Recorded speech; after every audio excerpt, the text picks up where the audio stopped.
বানিয়েছিলাম lemon chicken. এতটা tasty হচ্ছিল, ভাবলাম তোমাদের সাথে না শেয়ার করলে কি হয়। আরে ঘোল বানাচ্ছি না, টক দইয়ের সাথে একটা পেস্ট মিক্স করে নিয়েছি। পেস্টটার মধ্যে ছিল আদা, রসুন, কাঁচা লঙ্কা আর ধনেপাতা। এদিকে লেমন চিকেনের জন্য আরেকটা স্পেশাল মশলা লাগবে, যেটার মধ্যে ছিল শুকনো লঙ্কা, এলাচ, লবঙ্গ, গোলমরিচ আর গোটা ধনে। সাদা লবণের সাথে এগুলো ড্রাই রোস্ট করে নিয়েছিলাম। এরপর চিকেনের টুকরোগুলো সেই ফ্যাটানো টক দইয়ের মধ্যে একে একে দিয়ে দিলাম। আমি কিন্তু চিকেনগুলোকে এক সাইডে 15 মিনিটের জন্য লেবুর রস আর লবণ দিয়ে মাখিয়ে রেখেছিলাম, আর দেওয়ার সময় জলটা ঝরিয়ে নিয়ে তারপর এর মধ্যে দিয়েছি। কড়াই গরম করে নিয়েছি, এদিকে তার মধ্যে দিয়ে দিলাম খাঁটি সর্ষের তেল। এই গরম তেলের মধ্যে কয়েকটা দারুচিনি, কয়েকটা তেজপাতা আমি কেটে দিয়ে দিলাম, আর এরপর দিয়ে দিয়েছি ম্যারিনেট করে রাখা চিকেনটা।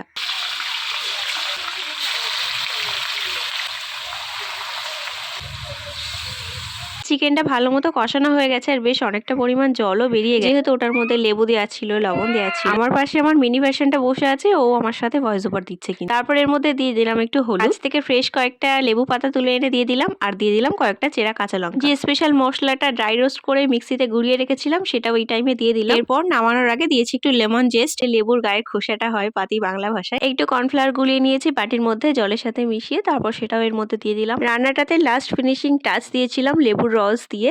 আর এখানেই আমার রান্না ডান। বিশ্বাস করো, লেমন চিকেন দারুণ হয়েছিল। ফার্স্ট টাইম বানিয়েছি, তোমরা অবশ্যই ট্রাই করো। টাটা।